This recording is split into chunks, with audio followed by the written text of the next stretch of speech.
있습니다. 최근에 작년 말 한국 종교 통계가 나왔습니다만 그 통계가 생각보다는 기독교가 좀 많이 나왔어요. 그것 가지고 그렇게 좋아할 일은 아닌 것 같아요. 왜냐하면 사실 그 통계가 그렇게 높을 수밖에 없는 몇 가지 이유가 있는 것 같은데, 첫 번째로는 현재 우리나라에 예수는 믿는다고 말하지만 교회를 안 나가는 사람이 생각보다 많습니다. 우리가 그러한 성도를 가나안 성도라고 그래요. 거꾸로 하면 안 나가 성도. 그래서 가나안 성도라고 하는데 그분들이 지금 200만 정도를 잡고 있습니다. 자기는 예수 믿는데요, 교회 다녔대요. 요즘은 여러 가지 이유 때문에 교회에 대한 실망과 또 여러 가지 어려움 때문에 못 가고 있을 뿐이지 자기는 예수를 믿는다고 말하는 사람이 200만. 그 다음에 이단들은 따로 항목을 만들 수가 없잖아요. 개신교 이단이. 그래서 개신교 이단들이 다 개신교에다가 표를 할 수밖에 없죠. 그게 한 100만 정도를 봅니다. 그러니까 우리가 갖고 있는 통계 중에서 300만은 교회에 출석하지 않는 사람들이다. 그렇게 볼 수 있기 때문에 한국교회는 지금 급속도로 하향 곡선을 긋고 있고, 사실 선교계도 마찬가지입니다. 우리나라에 한때 선교사가 가장 많이 나갔을 때는, 물론 갑자기 통계를 잡았기 때문에 그럴 수도 있겠지만, 한 해에 2,800명이 나간 적이 있어요. 한 해. 그런데 2015년에 500여 명이 나가더니 사실 작년 2016년에는 거의 안 나갔다고 봐야 돼요. 왜냐하면 상당한 수가 나가긴 나갔는데 돌아온 사람, 추방당한 사람, 은퇴한 사람을 합하니까 그냥 똔똔해요. 그래서 사실 이제 그렇게 500명, 1000명, 2800명씩 매년 불어나던 한국 선교계는 이제는 제자리 내지는 이제 앞으로 우리 선교사들의 55%가 40대, 50대입니다. 60대는 말할 것도 없고 40대, 50대가 55%예요. 이분들이 10년, 20년 뒤에는 선교사의 반이 현재 2만 8천여 명인데 15,000명 정도가 다 돌아와야 돼요. 은퇴로. 나이 때문에, 건강 때문에. 그러면 한국 선교계도 그렇게 밝지 않다. 어느 순간이 되면 숫자가 줄죠. 왜냐하면 나가는 숫자보다 은퇴 숫자가 더 많으니까. 이런 걸 보면서 안타까움에 우리가 젖게 되는데, 우리가 이런 때 우리는 칼룸 브라운이라는 사람의 말에 대해서 귀를 기울일 필요가 있다고 생각합니다. 이 사람이 무슨 책을 쓰냐면 영국 기독교의 사망이라는 책을 쓴 사람이에요.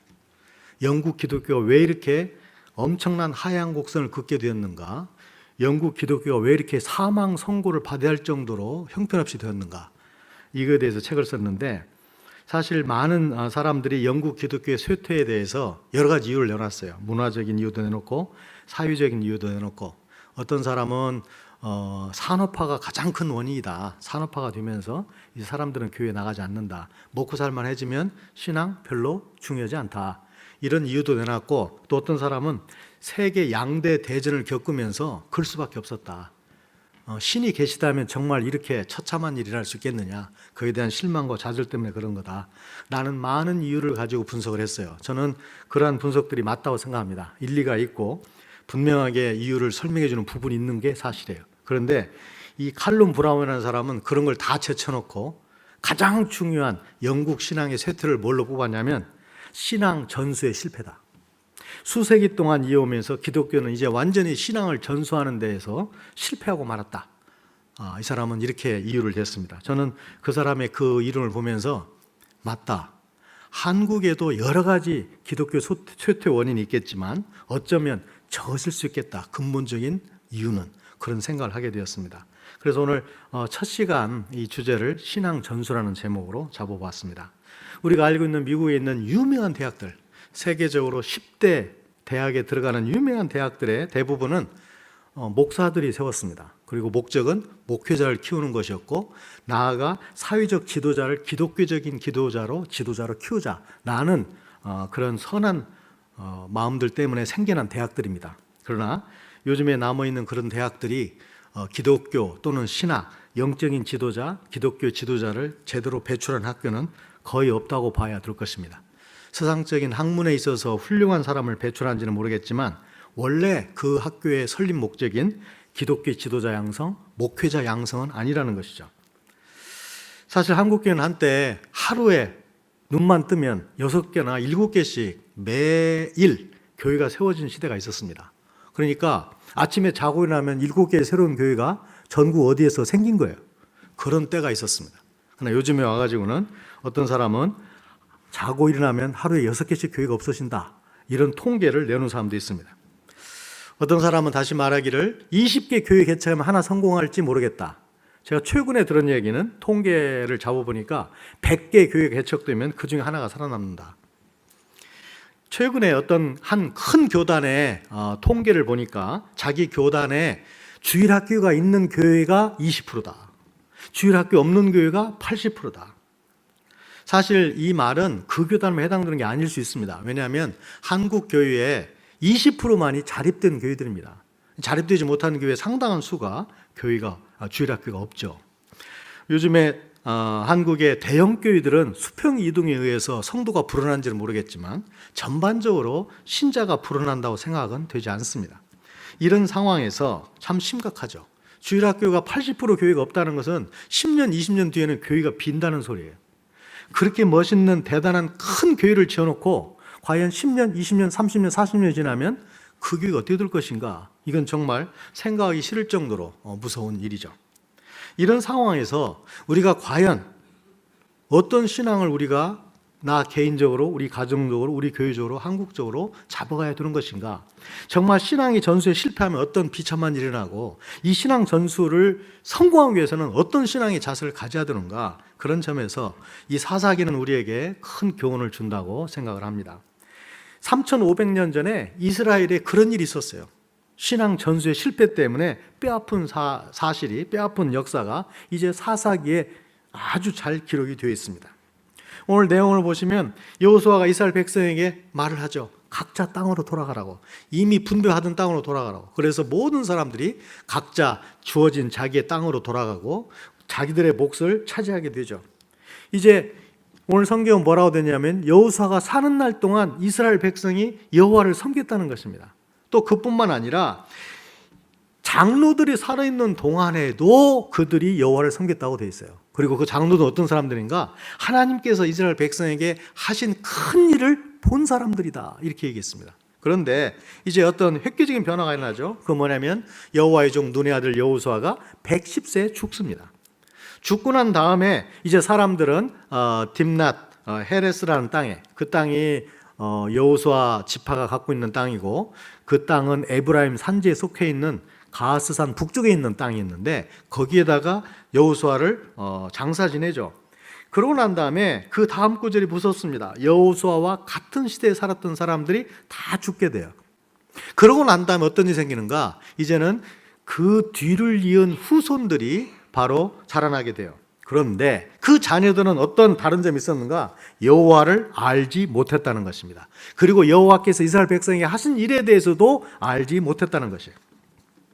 그래서 그들은 어떤 일을 하게 되는가? 악한 일을 저지르게 되고 바알 우상을 섬기게 되죠. 하나님께서는 그 여호와 앞에 보시기에 악한 일을 행하는 그 사람들을 향해서 하나님 어떤 하시는가? 분노하셨다고 되어 있습니다. 하나님께서 이스라엘 사람들을 이집트 땅으로부터 구해내셨고 그들이 하나님을 섬기도록 그렇게 하신 건데 이들은 하나님을 섬기기보다도 그 하나님을 배반하고 그 다음에 이방 사람들이 섬기는 우상들을 섬기기 시작했다고 되어 있습니다. 그들이 바알과 아스다롯을 섬기기 시작했기 때문에 하나님께서는 분노하셨다는 것이죠. 이 분노하신 하나님께서는 오늘 읽은 11절부터는 어떤 일을 하시냐면 이제는 이스라엘 백성들로 하여금 고난을 당하게 하시는데 주위에 있는 사람들을 일으켜가지고 그들이 바로 이스라엘 사람들을 약탈하게 만들어요. 오늘 성경에 보시면 이스라엘이 가지고 있는 것을 다 빼앗아가게 만들어요. 그리고 하나님께서 그 이스라엘 백성을 그 이방 사람들에게 붙이셨기 때문에 그들 스스로 그 적들을 막아낼 수 없게 돼요. 오늘 15절에 보시면 더 안타깝죠. 이스라엘 사람들은 싸우러 나갈 때마다, 제가 쉬운 성경으로 번역을 가져왔습니다. 이스라엘 사람들은 싸우러 나갈 때마다 졌습니다. 이는 여호와께서 그들에게 벌을 내셨기 때문이었습니다. 여호와께서 전에 그들에게 경고하셨던 대로 그대로 되었습니다. 그래서 이스라엘 사람들은 많은 괴로움을 겪게 되었습니다. 이게 15절 말씀인데 참 이 내용을 보면서 안타깝죠. 왜냐하면 이 사람들이 어떤 사람들이냐면 이스라엘 사람들의 선조는 야곱입니다. 야곱의 다른 이름이 이스라엘이고 그래서 이스라엘 백성이 나오게 되는 것인데 그 야곱에게 창세기에서 하나님이 뭐라고 약속하시냐면 나는 너와 함께하고 내가 어디로 가든지 너를 지켜줄 것이다. 내가 너를 다시 이 땅으로 데려오리니 내가 너에게 약속한 것을 다 이루어 주기까지 내가 너를 떠나지 않겠다.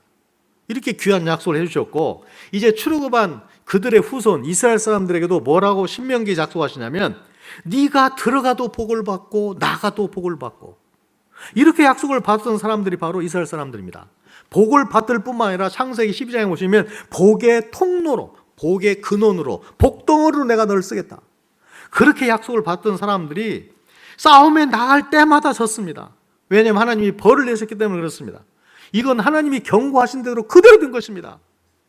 그래서 그들은 많은 괴로움을 겪어야만 됐습니다. 이런 구절로 오늘 15절이 마감되는 걸 보면 참 안타까운 것이죠. 오늘 이 내용에 보시면 이스라엘 백성은 여호수아가 살아있는 동안 여호와를 섬겼다. 그 장로들이 살아있는 동안도 계속 여호와를 섬겼다. 그런데 이 구절과 다 죽게 되자 또는 여호수아가 죽은 다음에 또 여호수아 다음 세대에 일어난 장로들 사람들이 죽은 다음에 엄청난 변화가 있었음을 보여주고 있습니다. 이 내용만 보자면 두 세대가 나오는 것 같죠. 첫 번째 세대는 전적으로 하나님을 섬기던 여호수아 세대, 두 번째 세대는 그 다음 세대로서 불신의 세대, 하나님도 알지 못하고 하나님 하신 일도 알지 못하는 세대. 우리가 어떻게 보면 두 세대가 나란히 나오는 것 같지만 오늘 본문을 자세히 읽어보면 그 두 세대 사이에 끼어있는 세대가 있다는 걸 알 수 있어요. 다른 말로 말하자면 불신의 신앙으로 넘어가는 데 있어서 그냥 전적인 헌신에서 불신으로 바로 넘어간 게 아니고 끼어있는 뭐가 있다는 것입니다. 우리의 신앙도 어떻게 보면 그냥 예수 한때 잘 믿다가 갑자기 예수를 안 믿는 거라기보다는 끼인 뭐가 있는 것이에요. 예수를 잘 믿는 집안이 잘 믿지 못하는 집안으로, 잘 믿는 민족이 잘 믿지 못하는 민족으로, 예수를 잘 믿는 국가가 잘 믿지 못하는 국가로 이렇게 변환되는 데에는 언뜻 보면 두 세대가 교차되고 있는 것으로 보이지만 그 사이에 낀 무엇이 있다는 것이에요. 그게 뭔가 바로 타협의 신앙, 타협의 세대라는 것입니다. 오늘 이 본문에 보시면 1장 2절에서 여호수아 죽은 후에 이스라엘 백성이 여호와께 묻습니다. 누가 먼저 올라가서 가나안 사람들을 칠까요? 하나님이 대답하십니다. 유다 민족이 먼저 올라가라. 그래서 유다 민족이 올라갑니다. 그래서 하나님의 말씀대로 가서 승리를 얻기도 합니다. 신명기 20장 10절 보시면 하나님께서는 곧 헷 족속과 아모리 족속과 하나안 족속과 브리스 족속과 히위 족속과 여부스 족속을 네가 진멸하되 내 하나님 여호와께서 내게 명하신 대로 하라 그렇게 말했는데 이제 19절부터 안타까운 이야기가 35절까지 계속해서 반복적으로 나옵니다. 오늘 읽었던 앞부분 1장 19절 보시면 여호와께서 유다와 함께 하신 고로 그가 산지 거민을 쫓아내었으나 골짜기의 거민들은 철병거가 있으므로 그들을 쫓아내지 못하였으며, 지금 하나님의 약속과 하나님의 보장에 의하자면 철병거가 있었던 강하든 약하든 문제가 안 돼요. 하나님이 치라 하셨으면 가서 치면 되는 것이에요. 그러면 이게 돼 있었어요. 그런데 이 사람들이 산지 거민을 쫓아냅니다. 여호와의 말씀대로. 그런데 골짜기의 거민들은 철병거가 있었기 때문에 쫓아내지 못했다는 것이에요. 21절 보시면 베냐민 자손은 어떻게 했는가? 여부스 사람을 쫓아내지 못하였으므로 여부스 사람들이 베냐민 족속과 함께 지금까지도 예루살렘에 함께 살고 있다는 거죠. 27절 보시면 므낫세, 베스안, 그에 딸린 마을 사람들 주민 얘기를 하면서 그들이 주민들을 쫓아내지 못하며 가나안 사람이 결심하고 그 땅에 거하게 되었다는 것이죠. 그 다음에 28절에도 보면 이스라엘 사람이 강산 후에야 가나안 사람에게 사역을 시켰고 쫓아내지 아니하였고, 아까는 쫓아내지 못하였고 되지 아니하였고, 사실은 못한 것이 아니고 아는 것입니다. 이 아래서 28절에서는 아예 쫓아내지 아니했다고 되어 있어요. 못하기 위해서, 그들에게 사역을 시키기 위해서, 일을 시키기 위해서, 그들을 노예로 삼기 위해서. 29절에 보시면 에브라임 게셀에 거한 가나안 사람을 쫓아내지 못하며 그들 중에 거하게 됐다는 거예요. 또 그들이 30절에 보시면 거민을 쫓아내지 못하였으나 그들 중에 거하여 사역을 하였다. 일을 시켜 먹었다는 거죠. 31절에 보시면 쫓아내지 못하고, 32절에도 쫓아내지 못하고, 33절에도 쫓아내지 못하고, 34절, 35절에도 그들을 쫓아내지 않고 사역을 시켰다. 이렇게 불순종하는 이스라엘 백성들에 대해서 하나님이 뭐라고 사사기 2장 2절 오늘 본문의 앞부분에서 말씀하시냐면 너희는 이 땅 거민과 언약을 세우지 말며 그들의 단을 헐라하였거늘 너희가 내 목소리를 청종치 아니하였도다 그리하며 찜이뇨. 그러시면서 3절에서 뭐라고 말씀하시냐면 내가 또 말하기를 내가 그들을 너희 앞에서 쫓아내지 아니하리니 너희들 내 명령도 쫓아내지 않았지 이제는 내가 쫓아내지 않겠다는 겁니다. 그러면서 그들이 너희 옆구리가 가시가 될 것이며 옆구리에 가시를 끼고 산다면 그 얼마나 불편하겠어요. 움직일 때마다 몸을 돌릴 때마다 계속 찌를 건데 옆구리에 가시를 만들겠다는 겁니다. 그러면서 그들의 신들이 너희에게 올무가 될 거라는 것이죠. 지금 하나님께서 이렇게 안타깝게 이들을 질책하신 이유가 뭐냐면 내가 그렇게 쫓아내라고 그랬는데 너희들은 잘 또 타협을 한다는 것입니다. 사실 여기에 보시면 타협이라는 말이 있는데 타협이라는 말을 제가 사용했는데 이 타협은 사전적 의미가 이런 것입니다. 두 편이 서로 좋도록 절충하여 협의하는 것이에요. 저 사람은 타협을 못해. 저 사람은 대화와 타협을 제대로 못하는 사람이야. 사실 그렇게 말할 때 대인관계에서 타협과 대화는 아주 중요한 수단으로 우리에게 지금 그려지고 있죠. 맞습니다. 타협은 굉장히 중요한 겁니다. 우리 인간관계에서 사실 필요한 것이죠. 대화가 필요한 것처럼. 그런데 이 타협이라는 것이 신앙에 적용되면 어떻게 되는가? 가장 위험한 신앙에 적이 되는 것입니다. 사실 신앙적인 면에서 타협이라는 건 뭐냐면 한쪽을 얻기 위해서 중요한 걸 양보하는 것이에요. 그런데 이 타협은 분명한 것은 뭘 얻습니다. 그러니까 타협의 의미가 있죠. 그런데 얻는 것으로 끝나지 않아요. 중요한 걸 잃어버리게 돼 있어요. 이 사람들은 저 사람들 지금은 저렇게 강한데 우리가 싸울 수 있느냐? 없다. 당무같이 살다가 강해지면 내쫓아오면 되지 않는가? 아니 저 사람들을 무슨 죄가 있다고 다 죽이나? 어린아이까지. 그러지 말자. 함께 잘 타협해서 오순도도 잘 살자. 지금 우리가 강해지면 되는 것이지 그 사람들을 죽이고 진멸할 필요까지 있냐? 이런 여러 가지 인간적이고 합리적이고 현실적인 이유를 들어서 이 사람들이 신앙에 타협을 하게 된 것이죠. 그런데 우리가 분명히 알아야 할 것은 타협을 하게 되면 뭔가를 얻게 되지만 진짜 중요한 걸 잃어버리게 된다는 사실을 우리는 신학에 있어서 기억해야 됩니다. 바로 그 사람들이 그 타협 때문에 결국 이런 불신의 세대를 그들이 후대에 만들어내게 되는 것이죠.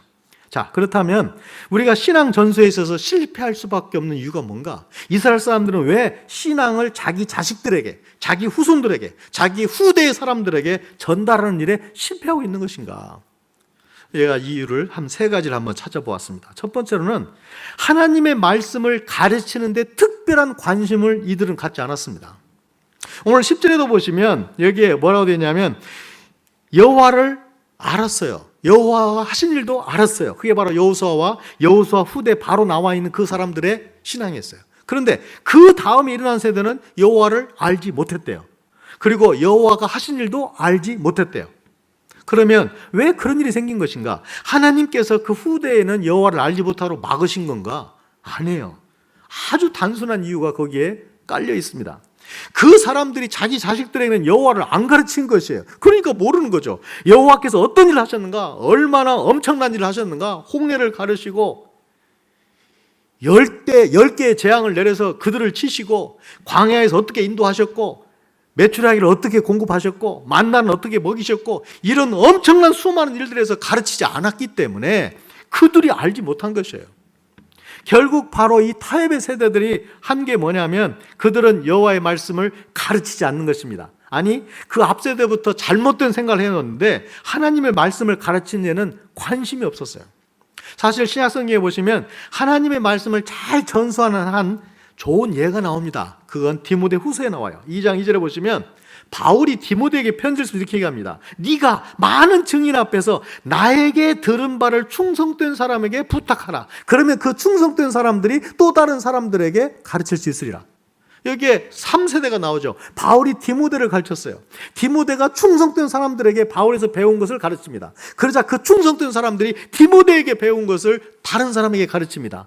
이 신앙의 성공적인 3세대 신앙 전수가 나오는데 이스라엘 사람들은 불신 세대로 바로 가버리죠. 왜냐하면 그 사이에 보이지 않는 낀 세대가 있었기 때문에 그런데 그 낀 세대 사람들 뭘 잘못했는가? 신앙을 전수하는데 하나님의 말씀을 후손에게 가르치는데 별로 신경을 안 썼던 것이에요.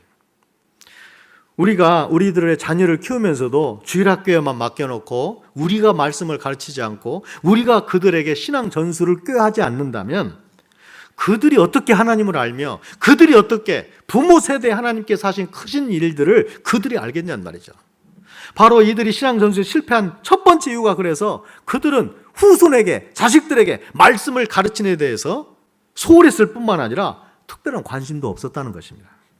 두 번째로 왜 그들이 신앙 전수에 실패했는가? 아까 말씀드린 것처럼 신앙 전수의 가장 무서운 적은 바로 타협인데 그 타협에 대해서 별로 의식이 없었다는 것입니다.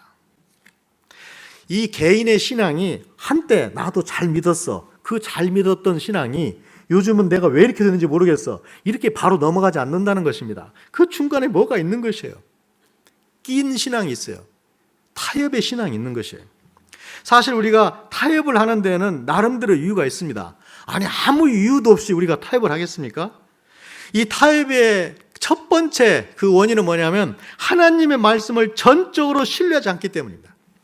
이 여호수아 1장 3절에 보시면 내가 모세에게 명한 바와 같이 너희 발바닥으로 밟는 곳은 내가 다 너희에게 주었노니 이 내용이 참 재밌어요. 그냥 너에게 준 땅 네가 가면 다 받는다 이런 정도가 아니라 네 발바닥으로 밟는 땅은 다 너에게 줬다는 것이에요. 네가 가서 싸우라는 말이 아니라 네가 믿음을 가지고 네 발바닥을 대기만 하면 그 땅은 다 네 땅이라는 거예요.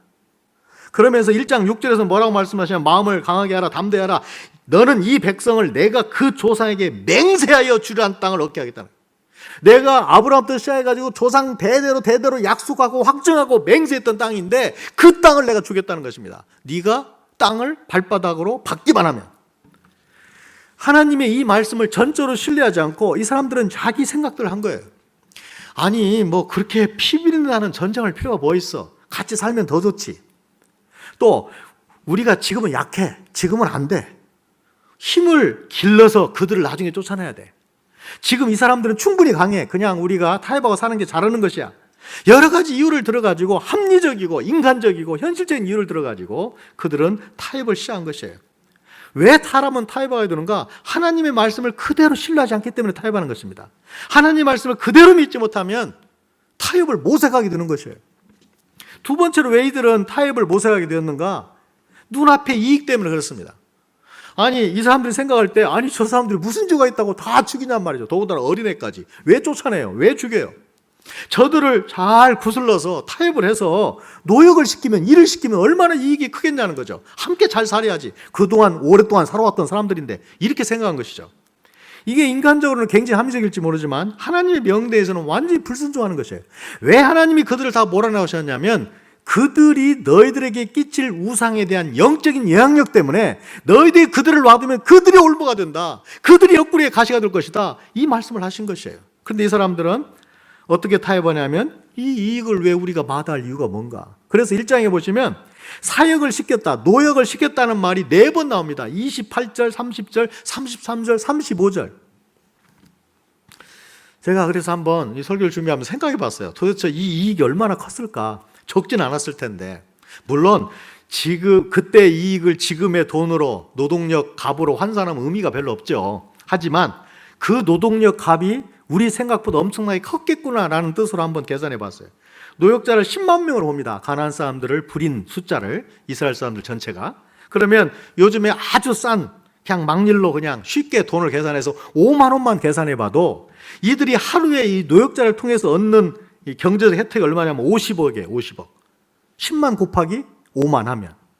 그러니까 그들이 얻었던 노역의 결과가, 노동의 대가가 얻었던 이것이 우리가 생각하는 그냥 조그마한 건 아니에요. 상당히 큰 것이에요. 굉장히 그들을 편하게 만들 수 있는 것이에요. 아니 저놈들 시키면 되잖아요. 우리가 힘든 일을 왜 해요? 우리들의 노예로 삼고 시키면 되죠. 왜 죽여요 저 사람들? 다 돈인데. 이렇게 생각하면 인간적으로 서양적으로는 굉장히 지혜로운 것 같지만 이게 바로 타협이란 말이죠. 하나님의 명령은 이것인데 우리 인간적인 생각과 현실적인 이익에 눈이 어두워가지고 그들을 사용하게 되면 어떤 일이 생기는가? 신앙을 버리는 일이 생기게 된단 말이죠. 그래서 하나님의 말씀대로 그들의 옆구리에 가시가 되었고 그들의 신들이 바로 올무가 되었다고 성경은 분명하게 얘기하고 있습니다.